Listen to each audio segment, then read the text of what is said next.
3,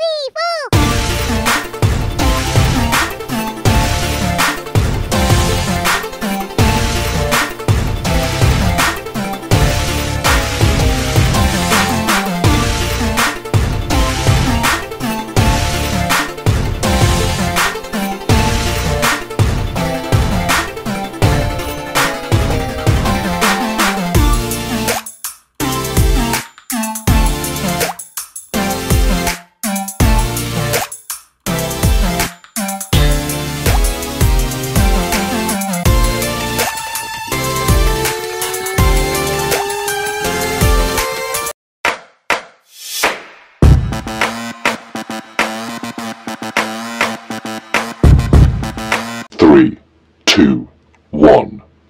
So, ayun mga kapatid, dito tayo sa Motorstar ng Las Piñas. So, may papakita tayo sa inyong mga unit na wala sa ibang branch, no, na mayroon dito. So, yun, tara, pasukin natin. So, ito na mga kapatid, ano, pasok na tayo dito sa branch ng Las Piñas. At diretso tayo doon sa loob kasi may papakita tayo sa inyo dito na kamukha siya ng Honda Click. At kagandahan dito is mayroon naka-activate dito, nag-activate yung ating mga kapatid na galing sa ibang branch. So, makikita natin ngayon yan, yung kanyang headlight. So, umaandar na pala yan. Nakala ko hindi pa. Umaandar na pala. Umaandar na pala. Nakala ko hindi pa kasi medyo tahimik lang siya eh. FI na rin po yan mga kapatid. Dito po ay Easy Ride na 150 na CL. At meron isang bagong yan, bagong unit bukod dito sa ano na to, sa 150 CL, no. Pakita rin natin sa inyo. So ito 'yon. Yan. So iba naman, nagkaiba sila sa design ng sticker at sa kulay. So bago kasi itong lumabas itong unit na to na Easy Ride na FI na CL. So iba lang yung kanyang kulay. So sinigin pa rin sila sa mga ano natin, sa mga 150 CL natin, ano. As in look, magkaiba-iba lang sa kanila talaga is doon sa sticker. So itong price nito mga kapatid ay 63,000 ang cash price at may down payment po ito na 4,950 at may term na hanggang 3 years na 3,260, 3,260. May rebate pa na 400. So 2,800 lang ang magiging monthly nyo sa 3 years, no? Napakamura na lookalike ng Honda Click.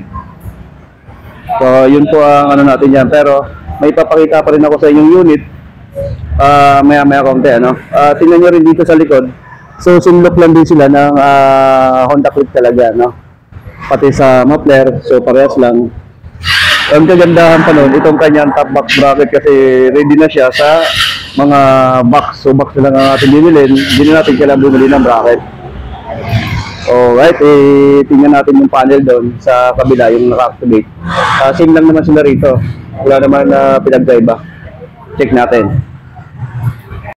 Ayan mga kapatid, dito na siya, yung kanyang dashboard. So, same lang doon sa pinakita natin sa inyo kanina, no? Sabi ko sa inyo, pakita natin dito ang kanyang design. So, patayin naman natin para makita nyo rin yung kanyang animation kung paano. Alright, diba? Ganda, yara. Tapos, start naman natin. Yan, kusilin din natin ng preno. Ganun pa rin naman ang pag-i-start kahit sa ibang unit. Slid talaga na preno, alin sa dalawa, sa kaliwa o sa kanan bago tayo mag-push button. Yan, no? Smooth lang. Pero, yung bago natin labas ngayon mga kapatid, ay papakita rin na TDX na 150 kasi sasabay na rin natin dito. Is ang start nun is napakaganda. Wala na po siyang starter kasi, no? So tahimik na lang siya. So punta na natin doon mga kapatid, tayo.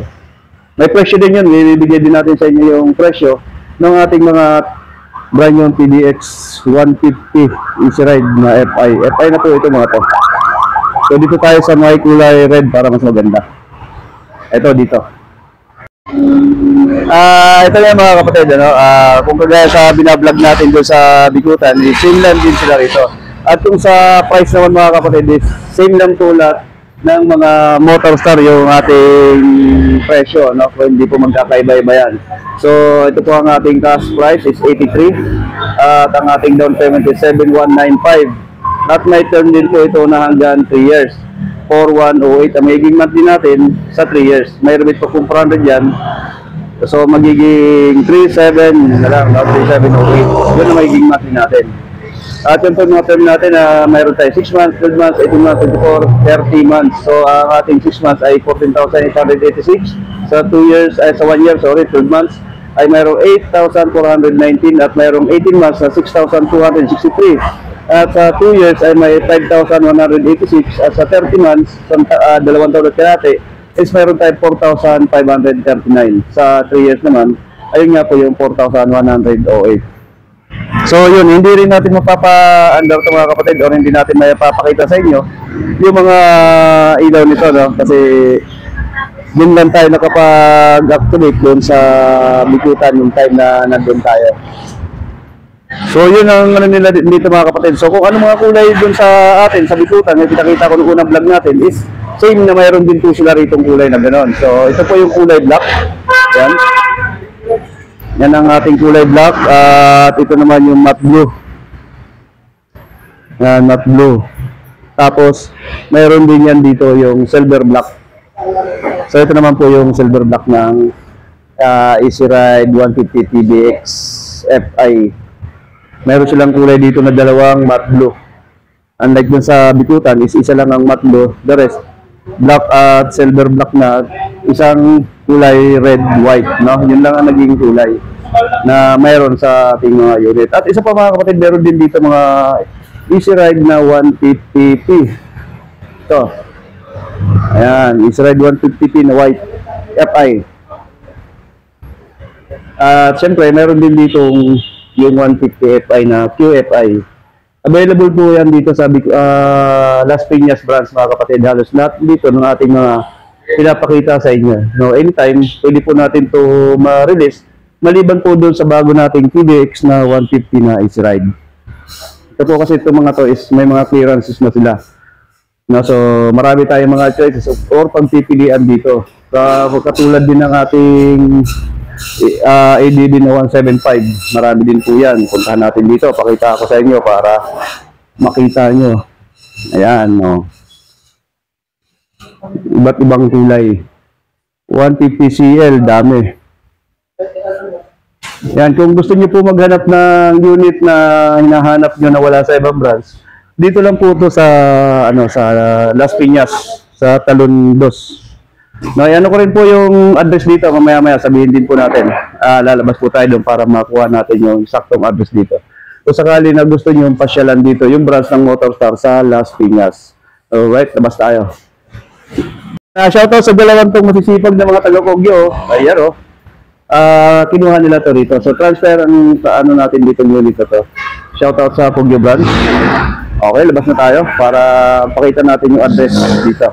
So ito na, nakalabas na tayo. Ito yung kanilang address dito mga kapatid. Kung iba magagaling kayo dito sa Alabang, dito naman ay galing ng Zapote. Yan. So nasa right side sila kung kayo ay papunta ng Alabang. Ito yung kanilang address.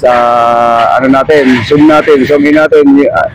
Unit number 33. Yan, unit number 33, Pamplona 2, Alabang, Zapote, Las Piñas City. Okay, babanggay yata ako. Muntik pa ako banggay nung kaya umilag muna tayo. Okay, yan po ang address nila. Unit din, number 33, Pamplona 2, Alabang, Zapote, Las Piñas City. Okay. So madali lang hanapin ito mga kapatid. Kasi sa unahan lang ito ng City Hall. Tapos dito naman dito is papunta naman ng Zapote. Tapat lang po sila dito ng Metropolitan Trial Court. So ayan po ang tapat ng Motorstar dito sa Las Piñas. Alright, so yun mga kapatid, thank you po sa lahat ng mga nanood at sunod. Iba naman yung update natin kasi ito in-update lang natin kung saang branch ang mayroon tayong pwedeng makita na mga bagong unit para kung halimbawa may malapit yan na mga nanonood dito is alam din nila na mayroon ng mga unit na pwede din silang tingnan. Okay, thank you sa lahat at shoutout sa kanilang magiting na mekaniko. Ayan, kay Chris. Thank you. Salamat sa lahat. Ingat tayong lahat mga kapatid.